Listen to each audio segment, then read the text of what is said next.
How do you get your employees to care about their customers? Put themselves in their shoes. We put employees through a lesson called If This Were Your Business, right? So how would you want someone to handle it if you had worked your whole career to start something, you had a business, and then you handed off this essential function to somebody else? So from that regard, how would we want our own company to be handled and give them that ownership? And then also there's an element of, what if it's someone you deeply care about who's calling to get help? And we usually use the example of somebody, a cousin, a grandmother, your child. If they really needed help with something, they call in. You would want them to be treated well, and you are that person trying to help them. So we go through that practice of just getting them outside of their seat and thinking about the other side, and that helps them understand. That is cool. Every employee is in customer service, whether they realize it or not. Your customer could be your boss, your colleagues, project stakeholders, or even your actual customers. Yet most employees don't go about operating that way. When you instill a customer service mindset in your team, you notice a boost in productivity, morale, and bottom line results. Customer service is so important because it's one of those things that actually sets your company apart from the competition. And ultimately, it makes a difference whether your customers come back or not. Enter my interview today with CEO of Call Experts, Abby Leibowitz. She has a strategy for increasing customer service, getting your employees to actually care about your customers, and even a terrific strategy for calming an irate customer. This episode is for you if you'd like an edge over the competition when delivering great customer service. Since joining Call Experts, Abby Leibowitz has transformed the company into an international corporation, serving brands all over the world to implement their customer service offerings in the contact center space. Her other work includes developing solutions for customer experience mapping and focusing on AI and automation. Under her leadership, Call Experts has been recognized 7 times on the Inc. 5000 of America's fastest growing companies. So I think for, responding to angry customers, people just want to be heard. People just want to be told, like, yes, your opinion is valid and that they were heard. So I would say don't argue. It's amazing how much they get off of the offensive when you just say, like, yes, and it surprises them. I think people expect an argument, and when you're open-minded and you just say, I hear where you're coming from, or that's a new perspective. Thank you for sharing that with me. Thank you for telling me that. They just say, oh, so acknowledge and almost say, hey, thank you for the feedback. Yes. Yeah, and we care, we care. There's elements, there's sort of like a formula that you want to do when you're talking to someone. There should be an action statement. They should feel there's going to be a resolution and follow up. They really want to be heard. People just want something to happen. Actually, and sometimes it's not even about you. They just had a bad day. Yeah, and you're seriously. you're in the line of fire. So what you're saying there in that formula is to depersonalize it. So don't take it as personal feedback on you necessarily. You just get to be the person hearing it at the time. You picked up on it exactly. We used to have on all of the agent stations a Q-tip, actually, to say, quit taking it personally. And it would just be on all of them for that reason. Just a constant reminder. It's not really about you. Yeah. We like to think the world revolves around us, but it's really not. They don't care. How do you get your employees to care about their customers? What's the secret? Put themselves in their shoes. Like, we start a lot of training, and I'm really proud of our training department. So we put employees through a lesson called If This Were Your Business, right? So how would you want someone to handle it if you had worked your whole career to start something, you had a business, and then you handed off this essential function to somebody else? It's a lot of perspective, giving them that perspective to see that other side. So from that regard, how would we want our own company to be handled and give them that ownership? And then also there's an element of, what if it's someone you deeply care about who's calling to get help? And we usually use the example of somebody, a cousin, a grandmother, your child. If they really needed help with something, they call in. You would want them to be treated well, and you are that person trying to help them. So we go through that practice of just getting them outside of their seat and thinking about the other side, and that helps them understand. That is cool. I love how that plays out. I think you hit on it with connection too, that you're not seeing that person. It's not the same. So you have to create and help them imagine those scenarios where they're actually connecting with that person. I think that's really important. So, and you've made me realize that we do a lot of that through a lot of our different coaching processes. Like, Sometimes if an agent does make an error, and yes, it does happen, of course, I will admit and be honest about that, we like them, even if we don't send it or use it, to go through the process of writing out how they feel that it impacted people and seeing all the line of what happens when there is an error.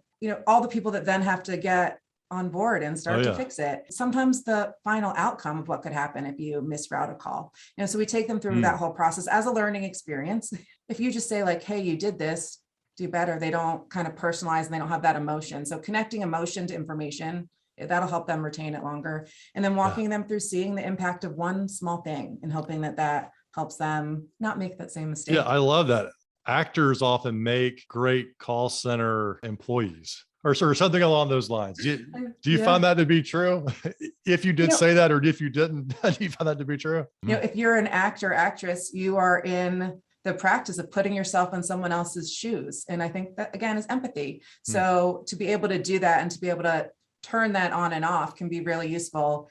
And I also used to just have fun with it, because being an hourly call center worker isn't always the most glamorous job. I think so many people work in call centers and it's like this hidden badge they don't admit to other people. And then they find out someone else did and they get really excited. And they're like, oh, when I took those calls for that. Also, I say, sitting there in that seat, it gives you this practice to become these other roles and these different people. And for us, especially, we answer for a variety of clients. We don't sit there and just do phone company collection calls or anything like that. It's all different things in a shared environment that they really get to experience, like what it would be like to diagnose your heating and air conditioning unit in one moment and make a food reservation in the next moment. So it's a good wealth of experience too. What's the one trait that you'd like to instill in every employee, and why? I would love it if all employees could be, and I guess because employees are citizens of the world too, if they could just be lighthearted and have a good sense of humor.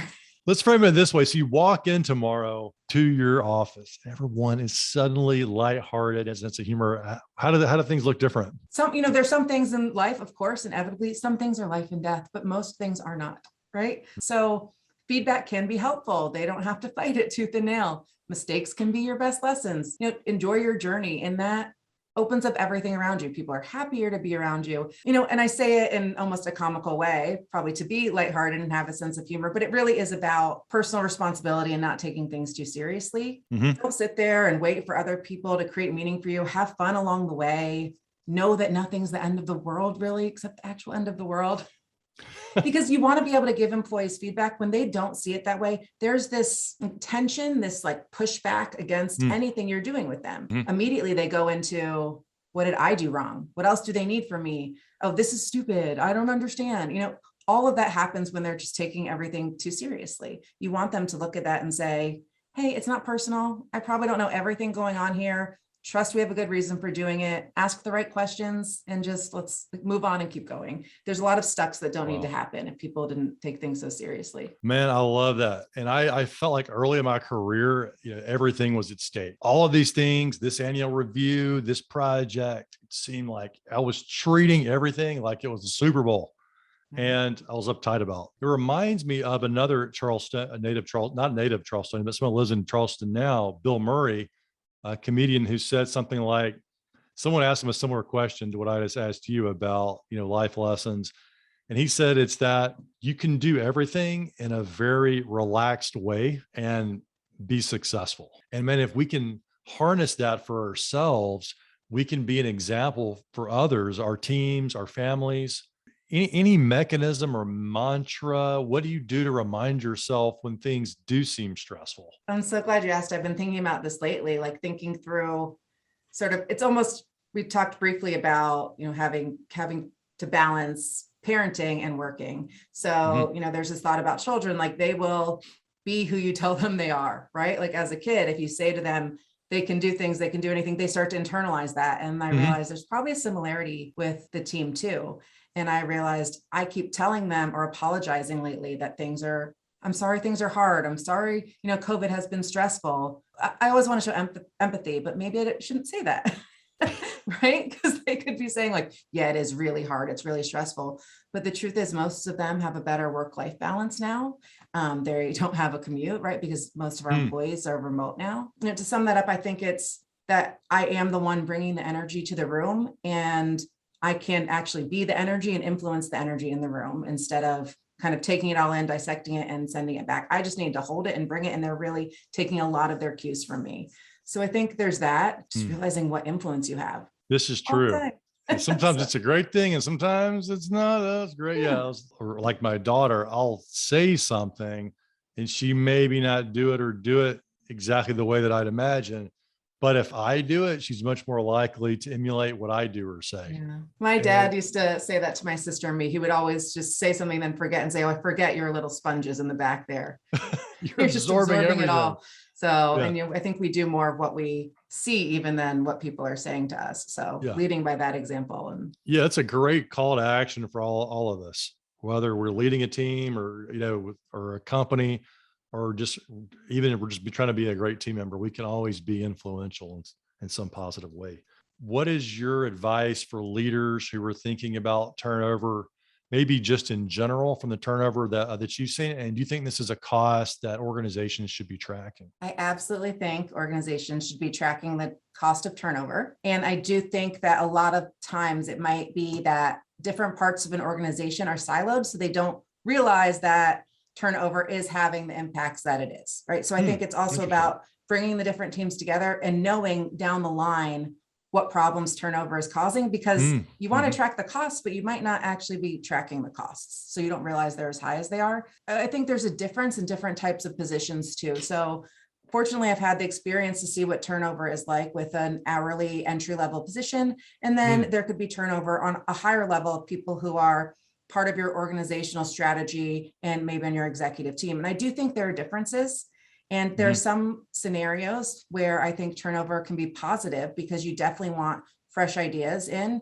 You don't want an employee always to stay forever. I mean, not only sometimes they're humans too, and they need to explore and feel like they're doing what's most meaningful to them and their best path in life, but they might not have the fresh perspective, or they might have gotten complacent, and you want to bring in new ideas to your workplace. So I think there's times turnover can have an added benefit, and there's benefits of turnover. But a lot of times I do think that people are not looking at what the actual costs are. They're just thinking maybe about what it costs to run a recruiting ad or what it costs to run a training program, but they may not think about the additional mistakes that person made that cost the company money from being new, or the training resources, how long that actually does take. So there's a lot of cost there to watch down the line, and there is turnover in the call center. And I think because we do a lot of training and with career pathing, and we don't treat the entry level employee like it is a revolving door. We show them and have people come in during training and say, I started as an agent and here is where I am now 10 years later. And we show them that example of what they can be. So, and we also say to them, this job isn't for everyone. This isn't everyone's career, but give us your best while you're here, and we wish you the best. And if it is for you, if this is something for you, there is opportunity for you here. So I think a lot of it that does boil down also to communication to the agents about what they can expect, and the departments of the company to make sure that you're pointing out that this is maybe this cost or challenge is a result of not having tenured employees, not doing the right training, additional mistakes. So I did. Wow. What a reply to that question. You pretty much knocked that out of the park.